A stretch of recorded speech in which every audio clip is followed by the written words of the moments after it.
بری فوج کے جو نئے سربراہ ہیں جنرل منوج، انہوں نے کہا کہ پاکستان کے زیر انتظام جو کشمیر ہے وہاں پر کارروائی کی جا سکتی ہے، اگر ان کی پارلیمان یہ حکم دیتی ہے تو اس حکم پر عمل درآمد کیا جائے گا۔ مگر سوال یہ ہے کہ کیا جس طرح سے کہا جا رہا ہے کہ یہ صرف ایک معمول کی بیان بازی، اسے معمول کی بیان بازی ہی گردانا جائے گا یا پھر اس دھمکی کو سنجیدگی سے لینا پڑے گا کو وہ مکمل طور پر نظر انداز کریں۔ آپ نے بھارت کی بات کی ہارون صاحب، یہ جو بھارت کی طرف سے دھمکیاں دی جا رہی ہیں نپے تلے الفاظ میں کہوں گی یا پھر کھلم کھلا، آپ کیا سمجھتے سنجیدہ لینا چاہیے جو انہوں نے کہا کہ جی بھئی ہماری پارلیمان اگر یہ حکم دیتی ہے کہ پاکستان کے زیر انتظام کشمیر کے اوپر کارروائی کی جائے اور انہیں اپنا حصہ بنا لیا جائے تو یہ سنجیدہ لے لیں اس کو؟ یہ سوال کے جواب میں انہوں نے کہا ہے، انہوں نے کوئی بیان جاری نہیں کیا، نہیں بیان جاری نہیں کیا لیکن ان کی بات کہا سوال کے جواب میں۔ اور پنجابی میں کہتے ہیں وہ دن ڈبا جس دن کوڑی چڑھے کبا، وہ دن بیت گئے جب انڈیا پاکستان پہ وہ ہمیشہ سوچتے رہتے ہیں کہ اس علاقے میں تھوڑی سی کارروائی کر لیں، کوئی سرجیکل سٹرائک کریں، کوئی یہ کریں، کوئی تھوڑا پاکستان پہ دباؤ ڈالیں، ان کا منصوبہ اور ہے۔ اور وہ اگر پورا ہوگا تو ہماری وجہ سے پورا انڈیا نہیں کر سکتا، انڈیا ہمارا کچھ بگاڑ نہیں سکتا، ان کا نہیں، ان کے پاکستانی آرمی کا اور انڈین آرمی کا کوئی میچ ہی نہیں ہے۔ یہ کیا فروری کی 27 تاریخ تھی، انہوں نے دیکھ لیا تھا تماشا، دنیا کے بہترین طیارے وہ لے کر آئے تو نتیجہ کیا نکلا، اور ظاہر انہوں نے بہترین پائلٹ بھیجے ہوں گے، اور 2 جہاز نہیں تھے، وہ تو تفصیلات کبھی آئی نہیں، ادھر سے 75 جہاز تھے، ادھر سے بھی کوئی 50-55 جہاز تھے، وہ تو ایک ایسا تماشا ہوتا کہ دنیا دنگ ہی رہ جاتی۔ وہ نہیں، ہماری اپنی دیکھیے ایک ہماری فرقہ واریت ہے جو خدا کا شکر اب کچھ کم ہوئی ہے الحمدللہ، اور وہ انتہا پسند گروہ کمزور ہوتے جا رہے ہیں، لیکن ہے فرقہ واریت اب بھی ہے۔ اور دوسرا یہ لسانی نسلی تقسیم، یہ بلوچستان یہ نئی ریاستوں میں ہوتا ہے، لیکن اس کو ہمیں چوکنا ہونا چاہیے۔ دیکھیے پنجاب کو اس کے لیے سیکریفائز کرنا چاہیے، اس نے کیا بھی ہے اور بھی سیکریفائز کرنا چاہیے، اور جب تک ایک پاکستانی قومیت کا تصور نہیں ابھرے گا، اس میں وقت لگا کرتا ہے ہمیشہ۔ ابراہم لنکن کو قتل کر دیا گیا تھا، جو ان کا سب سے بڑا اخلاقی استعارہ ہے امریکی تاریخ کا، اس لیے کہ جنوب کے لوگ انہیں پسند نہیں کرتے تھے، پاکستان کو مان لیا مگر گاندھی جی کو قتل کر دیا نا، اس لیے کہ ان کا اجتماعی ضمیر اسے قبول نہیں کرتا تھا۔ قوموں کی تربیت کرنی پڑتی ہے، ہم نے اپنی قوم کی کوئی تربیت نہیں کی ہے۔ ان کا منصوبہ کیا ہے؟ ان کا وہ جو چاہتے ہیں، منصوبہ کیا؟ منصوبہ وہ کیا خاک بنائیں گے، اب کیا منصوبہ بنائیں گے؟ اب تو وہ خود کو سنبھال لیں تو بہت بڑی بات ہے، ان کے اندر وہ اندر اتنی شکست و ریخت ہے، اس کو اب نہیں سنبھال سکتا انڈیا۔ ان کا منصوبہ یہ ہے پختونخوا جو ہے وہ الگ ہو جائے خدا نخواستہ، اور وہ افغانستان کے ساتھ ایک کنفیڈریشن کسی اس کی شکل ہو جائے، پنجاب الگ ہو جائے، سندھ الگ ہو جائے، بلوچستان الگ ہو جائے، یہ ہے ان کا خواب۔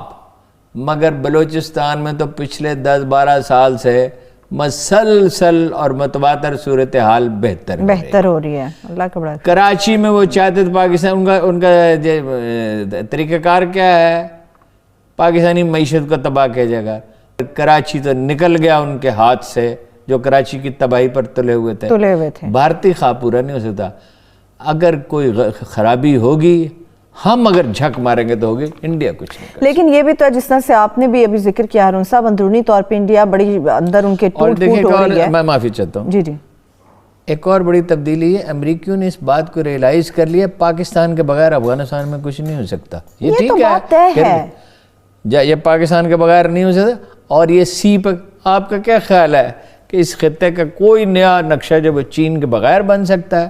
وہ دوسری بڑی طاقت ہے، اور وہ تو کسی کا مقروض نہیں ہے، ساری دنیا اس کی مقروض ہے، اور وہ نمبر 1 معاشی قوت بننے والا ہے، دنیا کی نمبر 1 اقتصادی قوت بننے والا ہے، اور وہ گوادر کی بندرگاہ ہے، اور یہ سی پیک ہے، یہ سب کچھ لپیٹ دے گا چین۔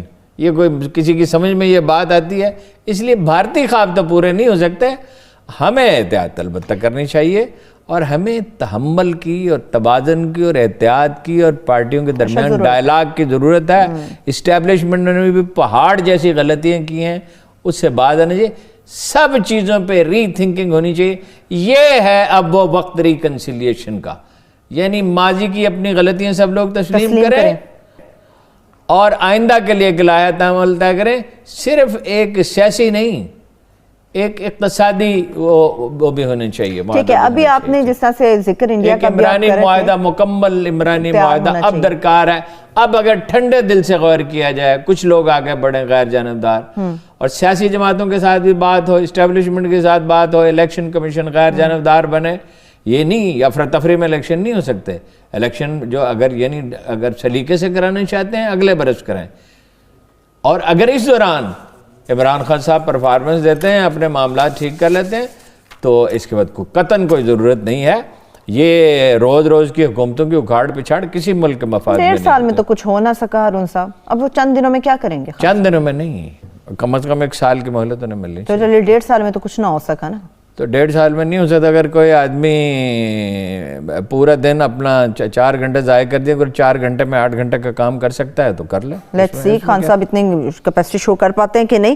لیکن انڈیا کی چونکہ بات چل رہی تھی، ہارون صاحب مجھے یہ بتائیں، کہا جا رہا ہے کہ شاید اس قسم کے بیانات یا جس طرح سے آپ نے کا سوال کے جواب میں انہوں نے یہ اپنی رائے دی، کہا جا رہا ہے کہ جو اندرونی طور پہ انڈیا کے اندر مظاہرے ہو رہے ہیں، وہاں پر جو شہریت کا قانون آ گیا ہے، پھر جس طرح سے یونیورسٹی جامعہ کے اوپر حملہ ہوا، RSS کا نظریہ ہمیں ہر جگہ پر نظر آ رہا ہے انڈیا میں، لوگوں کی توجہ یا اپنی عوام کی توجہ ہٹانے کے لیے اس قسم کے بیانات بھی دیے جاتے ہیں۔ نہیں، وہ ایک نظریہ ہوتا ہے نا، ایک نعرہ لیڈر دیتا ہے، ایک نظریہ دیتا ہے، پھر اس میں لوگ پھنس جاتے ہیں۔ یہ ایک جماعت ہے RSS، اس کا فلسفہ بھارت کے بہت بڑی اکثریت نے مان لیا ہے۔ انڈیا اس دلدل سے کبھی نہیں نکلے گا، توجہ ہٹانے کے لیے نہیں، میں اس سے ایگری نہیں کرتا۔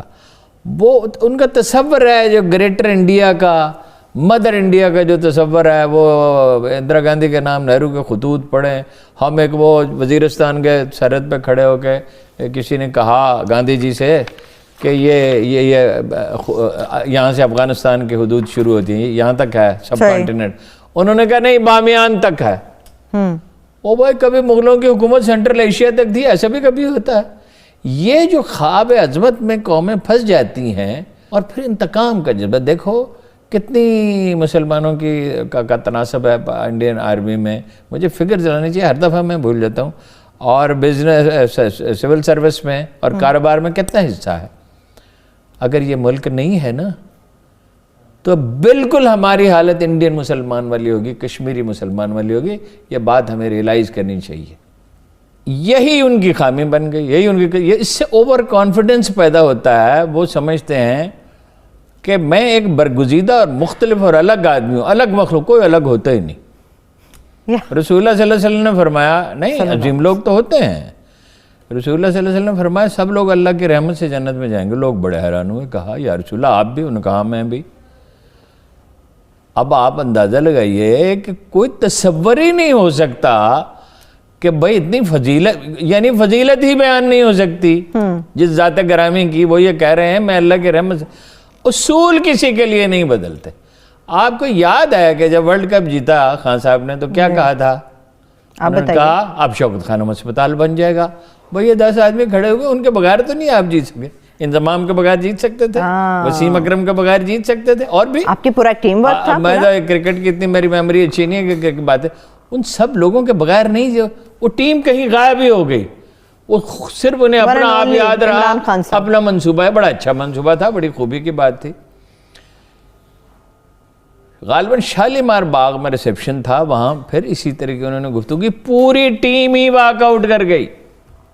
یہ خان صاحب کی اب آدمی کو سوچنا چاہیے، ایک جو بہت زیادہ ورزش کرتے ہیں نا لوگ، وہ بھی بڑے اوور کانفیڈنٹ ہو جاتے ہیں، ان میں بڑی۔ آپ خان صاحب کو جان بوجھ کے ٹارگٹ کری جا رہے ہیں، وہ ڈیلی دن رات بڑی ایکسرسائز کرتے ہیں۔ میں ان کے معترف ہوں، انہوں نے بڑے کام کیے ہیں، لیکن کوئی انداز فکر کی غلطی ہے نا۔ دیکھیے مثلاً وہ جرنلسٹوں سے ملتے ہیں، آپ کو پتہ ہے ان سے ہاتھ نہیں ملتے۔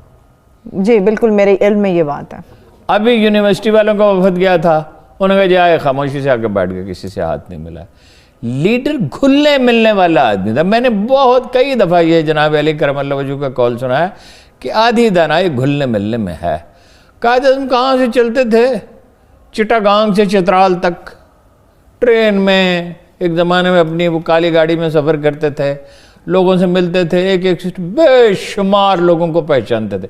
قائد اعظم کے تو مطلب کیا کہنا چاہیے، پاسنگ بھی نہیں ہے، کوئی کچھ بھی نہیں ان کے مقابلے میں۔